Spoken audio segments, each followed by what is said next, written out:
جدا يعني في احد الشوارع واحد مركب طبق دش في نص الشارع. دي بصراحة صورة غريبة ما حدش فاهمها يعني ازاي انت طبق الدش مركبه في نص الشارع كده. ده معلق الكوتش بتاعه غسله ومعلقه علشان ينشف، معلقه بشوكة في الحبل، معلقه بشوكة من اللسان بتاعه في الحبل.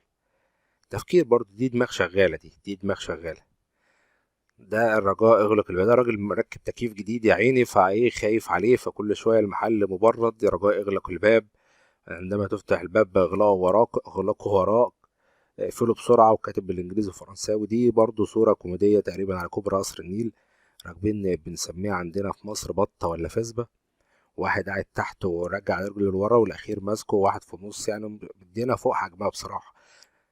ده طبعا ميكروباص ترامكو من بتاع رمسيس، اللي بيحمل من رمسيس للمظلات، ومن رمسيس لعبود والحاجات دي. زي ما احنا شايفين ربعه الاخير متاكل خالص، والراجل عيني قاعد رجله باينة.